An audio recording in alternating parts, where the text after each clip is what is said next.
The ugly truth is that your company wants you to quit your job. Not today, maybe not tomorrow, but they are definitely trying everything they can to get you to quit voluntarily. They're anticipating the wave of AI jobs, that it will be somehow affecting them, and they're going to do it as a preemptive measure to reduce the headcount. Even your colleagues probably are hoping that you quit, because that increases their chance of being the 50% that remain standing after this AI wave of reductions has rolled over us. And HR definitely wants you to quit so they don't have all the paperwork and you just walk out the door. Right now they're going after middle management, but you will be next. There's only one way you can outrun AI, and that's not by upskilling your tech skills. Hi, I'm Sonia. I'm a former HR leader, and I've built tons of programs that teach people how to upskill and get into high-performing positions. So let me first address some concerns I hear all the time. I don't want to invest in anything but technical skills because I don't want to be a leader. I don't care about being one of those people up there. I don't want to be them. You don't have to be them, but if you're competing with AI and you're doing that based on only technical skills, you'll lose. Those with superior technical skill sets eventually will become average and mediocre, and you will be competing not just with other employees, but with contract workers, with contingency workers, with part-time workers, with fractional workers, and with AI. So if you are interested in keeping your full-time job, you need to pivot and invest in a different skill set that is human-centric and that AI cannot copy or imitate. Employers will pay a premium to employees who already can demonstrate that they have these skills, because they're usually hard to train and hard to find, especially in technical jobs. Companies want ready-made. If you're ready-made and you can demonstrate that you possess the skills at a high level, you will have leverage. Let's break down the skill sets in 3 broad categories, and I'll explain what is in each category, how you decide which skill to focus on and which one to train on, because you cannot do them all. What is something that you have been either told you need to improve on, or something that you think you're really good at? There are 2 ways to build skill sets. One is scaffolding, where you take adjacent skills to a strength that you currently have and build on that. And the other one is to mitigate weaknesses so they don't become a career staller. The first cluster is self-mastery. You cannot do anything well if you don't have enough insight to understand your own motivations, what triggers you, what your strengths are, what your weaknesses are, what triggers you to get into flow, and a certain awareness of how you come across when you interact with others. Here are 10 skills that all sit in that self-mastery bucket. So number 1 is the ability to emotionally regulate yourself. Can you come down from anger? How well are you in managing stress, fears? All these emotions that trigger a biological reaction that is visible to others and can impact how the conversations or the interaction will go. Number 2 is focus management. Number 3 is resilience. This is the ability to bounce back from setbacks. The more resilient you are, the more you will outcompete others, because you just don't give up. Number 4 is self-awareness. How do others see you versus how you see yourselves? And you cannot ask your partner or your family how you come across, because they don't see how you interact in an office environment or in your work environment. We put on different masks for different situations, so you really need that feedback from others and understand whether that aligns with how you want to show up or whether it doesn't. Number 5 is adaptability. In general, people want you to be able to adapt to change. Everybody thinks they're adapting well. However, there are certain measures that can test where you are on the spectrum of adaptability. Number 6 is time management. Especially as you start in your career, other people rule your calendar. Number 7 is decision making, especially when you don't have all the facts. People who thrive in technical positions usually want a very thorough data set before they move on with a decision. Uncertainty is their enemy, and living in an age of high uncertainty will be a differentiator for those who can make really good decisions with not enough information. The next set is energy management. How do you modulate your energy throughout the day that you're staying at an optimum level most of the day of your workday, and not just for work, but also after work or before work? Most people don't pay attention to it and end up with burnout. Another skill is delayed gratification. Being able to work towards a goal that's maybe further out instead of looking for the instant gratifications, whether this is putting your phone down when you have to do focused work, or preparing for a side hustle that maybe takes years to build up but will give you independence. These are all skill sets that have to do with delayed gratification. And the last one is critical thinking, to really look at the data that you're getting and the data that AI will give you in the future, and being able to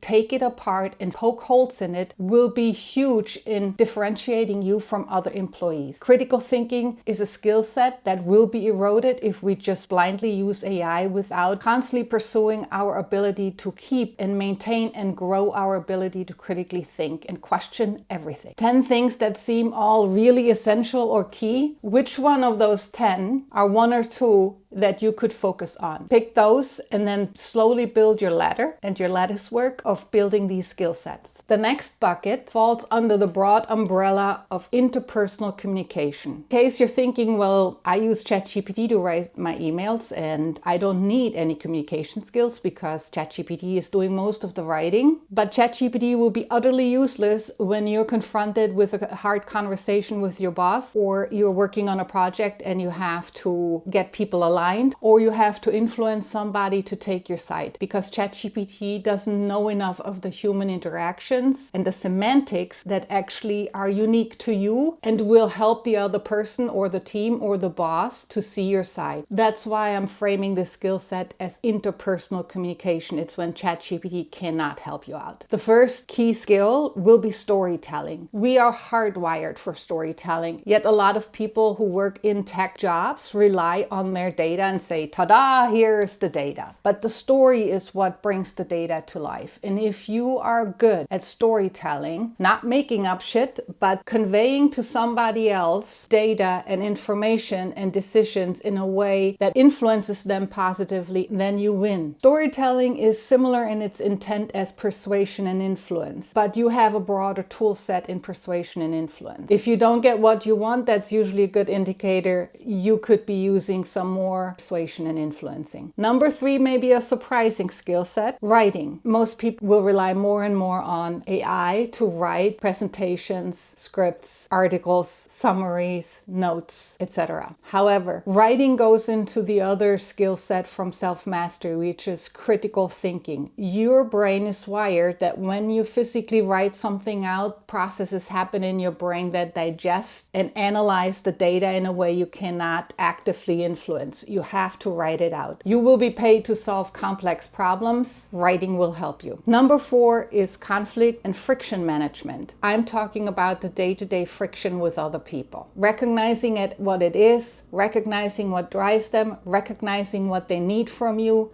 That is the skill set of friction and conflict management. Number 5 is reputation management. How do you show up? What do other people think who you are? When you're competing with somebody and a decision who gets laid off, if you have excellent reputation management, you are the one they keep. So much of our persona will be hijacked by others, by tidbits of what somebody else is saying. You want to be in control of your own presentation and what you project to others into the world. Another skill is active listening. We get bombarded with so much information, it's really hard to filter out what to pay attention to. And active listening is the skill set of filtering out what matters and reflecting that back to the other person. The need for feeling understood is extremely deeply wired in us. And if you make that connection with somebody and they feel understood when they speak, you build trust. That's not something AI can simulate. It will try, but the human building trust will be key for those people who want to be successful in the future. Number 7 is negotiation. That's a more formalized skill set than influencing and persuasion. This will really pay off as you navigate your career and you need to negotiate new projects, limitations of the work, compensation, perks, opportunities. Negotiation is an extremely valuable skill to have no matter what you do in life. Number 8 is cross-cultural communication. Your work environment will change, and who is at the other end of your communication will most likely be in a global scenario. You need to be able to navigate and understand the broad differences between Eastern and Western communication styles and what is meant when you get really short fragments of information and need to make important decisions. Number 9 line is receiving and giving feedback. If you want progress or any kind of change in others, then you need to be able to manage that skill set. It's really tough because nobody wants to be criticized, but feedback is more about a path for growth. The last key skill is the ability to read people. We're all very different. However, there are certain key drivers that are universal in certain groups of people. They lean more into the introvert side or the extrovert side. They're more assertive or less assertive. They're more paranoid or less paranoid. So again, these are frameworks that you can learn, and if you invest in them, you don't have to learn a Myers-Briggs with 16,000 profiles that's anyways an inch away from an astrology reading. They're much more sound research and science-based profiles of personality types that help you figure out what another person might need and the right questions to ask to narrow that down. Reading people is a really amazing skill set. That's not magic, can be learned. Again, this is not an end-all be-all. This is only to give you an overview of what kind of skills you should be investing in over time. Figuring out the one or two skill sets that will give you an edge and will help you navigate your career and your life. That brings me to the last skill set. You're only able to grow and hold on to a career and navigate that with some agency if you understand the concepts and rules of how to continuously be a learner. If you left college and thought, this is it, I maybe get some more certifications, but I'm done learning, and the only way you know how to learn is by going through a test and answering questions, then you're missing out on a big opportunity. Here are a few skill sets that will help. One of them is learning agility. Are you able to take information from different resources in different formats and immerse yourself in it? The best way to learn is to take it from different sources continuously and apply it. So you need to be in an environment where you are comfortable constantly experimenting. Experimentation, systems thinking, first principle thinking are key elements of learning. If you are willing to be curious and stay curious and nurture your inner curiosity, how does this work and can I do better and what else is possible, the more you're staying ahead of the competition. Because it's so high in energy consumption, if somebody is already tired and fatigued and bored, they're not going to invest that time and energy to stay curious and try out something new. If you can, you win. I hope this was a good starting point. If I left out an important skill set that you think is vital for this list, please leave it in the comments. If you have any other suggestions for me, let me know in the comments as well. And I'll see you in the next video.